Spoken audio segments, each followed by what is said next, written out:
Olá, hoje é quarta-feira, dia 17 de junho de 2020, e eu quero agradecer, muito comovido, dos que estão tentando expor uma opinião que eu tinha e que tenho sobre o Supremo Tribunal Federal, que é a pior composição do Supremo na história. Explico, normalmente já expliquei essa razão, não vou repetir. E também escrevi um artigo no Jornal Estado de São Paulo, mostrando como o Supremo passou dos ilustres juristas para os maçanetas, né? Não mudei a opinião a respeito disso, a partir da discussão que eu tive com o Marco Aurélio na Roda Viva da TV Cultura, só que agora há uma diferença. Em primeiro lugar, há o Bolsonaro. O Bolsonaro prepara-se para, em novembro deste ano e no ano que vem, substituir 2 ministros do Supremo. E vai piorar muito, que já é ruim. Muito, muito. O André Mendonça, um petista de carteirinha, puxa-saco do Toffoli e bajulador do Lula em jornais, escrevendo artigos, criacionista, terraplanista, contra a vacina, pastor e comprovadamente servil, né? O outro seria o Jorge Oliveira, que não tem 7 anos de advogado. Aliás, de advogado nem um dia, porque ele é um chefe de gabinete, filho de chefe de gabinete e tal. Um assessor, além do mais, um major da PM do Distrito Federal aposentado. Agora, o Supremo Tribunal Federal está se mostrando como a única resistência válida para os arroubos totalitários do trio Bolsonaro, Mourão e Azevedo. Depois eu vou falar sobre esse trio. Agora, o Supremo Tribunal Federal está diante de um grande desafio. Se esse inquérito, pedido pelo Augusto Aras, procurador-geral da República, escolhido por Jair Bolsonaro, fora da lista tríplice da corporação, presidido por Alexandre de Moraes e aplaudido pelo decano Celso de Mello, olha, se esse inquérito não produzir provas suficientes para a condenação e até a prisão de vários bolsonaristas, apoiadores ou parlamentares que participam do financiamento, da organização e da participação dos atos fascistoides antidemocráticos, aí a imagem do Supremo irá para o beleléu e nem a entrada nele de um estafermo como o André Mendonça ou um despreparado como o Jorge Oliveira vai piorar tanto.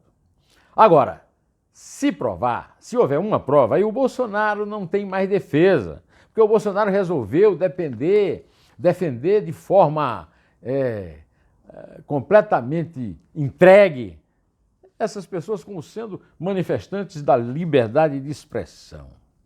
Olha aqui, essa confusão toda começa com uma nota da Troika. Troika em russo quer dizer uma carroça puxada por 3 cavalos.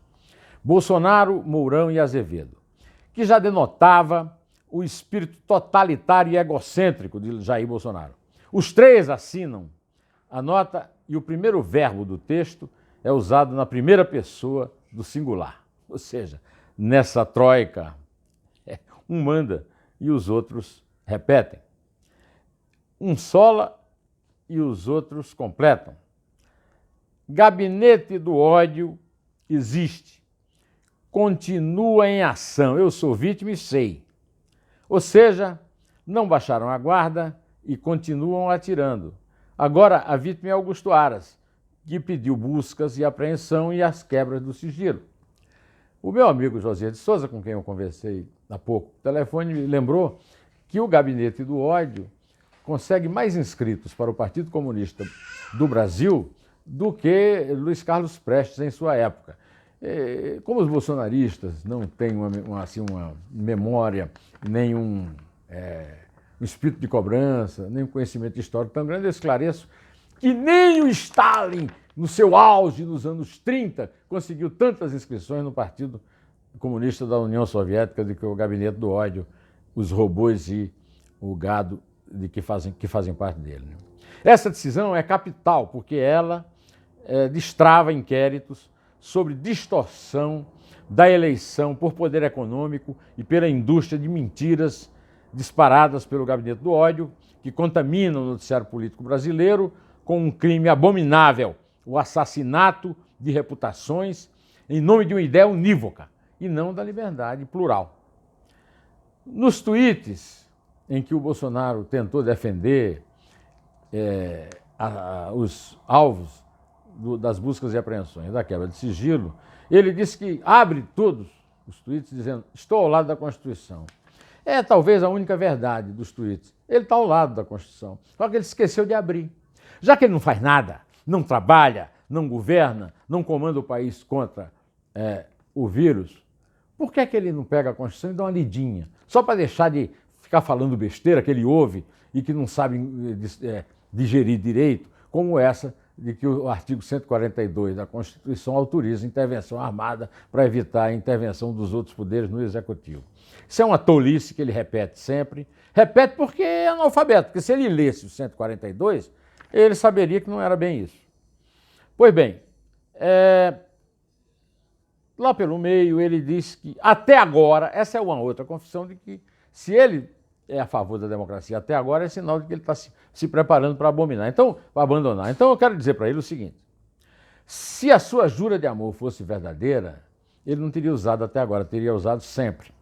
Porque amor ao Estado de Direito é eterno ou nunca existiu. Nos tweets, ao lado da Constituição, ele disse também que não foi nos tweets, foi depois, foi hoje. Os tweets foram disparados ontem à noite, hoje de madrugada, agora hoje de manhã, para os seus adoradores lá do Cercadinho, né, que eu chamo de Chiqueirinho. Ele disse o seguinte: luto para fazer a minha parte, mas não posso assistir calado enquanto direitos são violados e ideias são perseguidas. Não, as ideias não são perseguidas.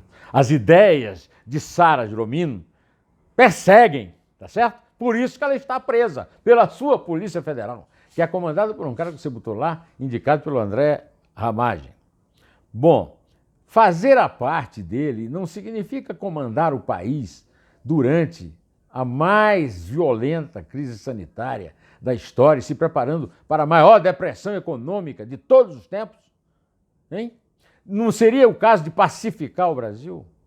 Agora vem dizer que nunca viu nada semelhante em matéria de autoritarismo do Poder Judiciário, que o governo e os seus apoiadores não passam de, segundo ele, alinhados aos valores do povo, que é conservador em sua grande maioria. O povo é conservador, mas elegeu o Collor, elegeu o Lula, elegeu o Fernando Henrique, elegeu a Dilma Rousseff. Então, não quer dizer, e eu quero lembrar que ele votou no impeachment do Collor e da Dilma, e 2 vezes para levantar,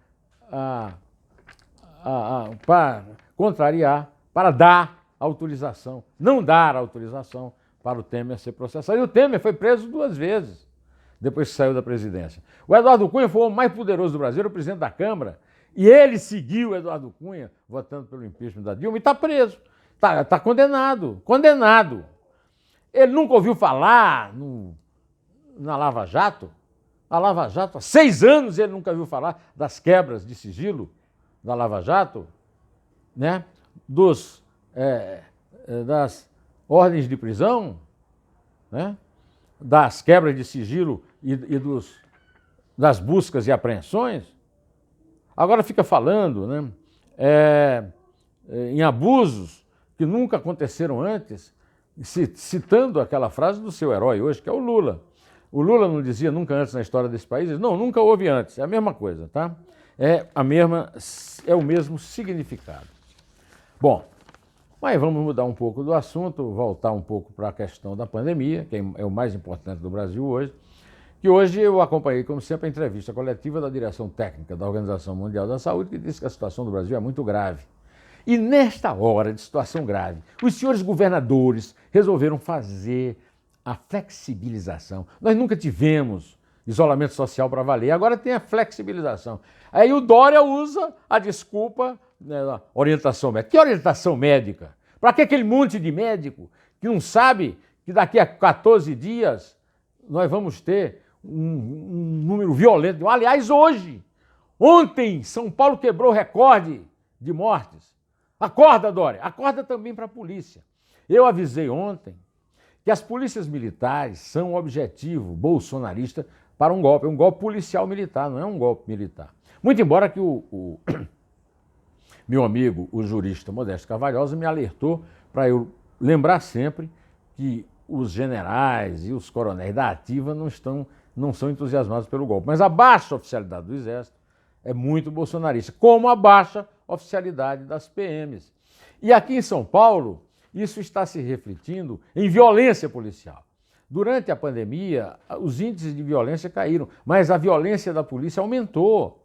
O mais recente caso absurdo é um cabo da PM de São Bernardo do Campo matando um garoto desarmado, sem passagem pela polícia, de 15 anos, o Guilherme. Matando porque ele é segurança de uma empresa e estava querendo passar uma lição nos meninos que andam furtando a empresa. Ora, pelo amor de Deus, existe pena de morte? É um cabo, um sargento da PM que vai decretar a pena de morte?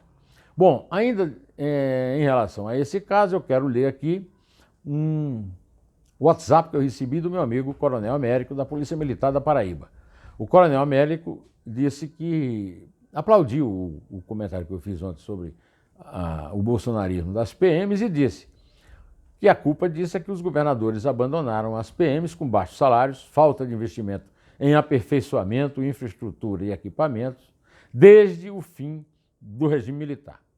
Bolsonaro aproveitou essa situação, afinal de contas, são mais de 700 mil homens, o triplo dos contingentes de Exército, Marinha e Aeronáutica.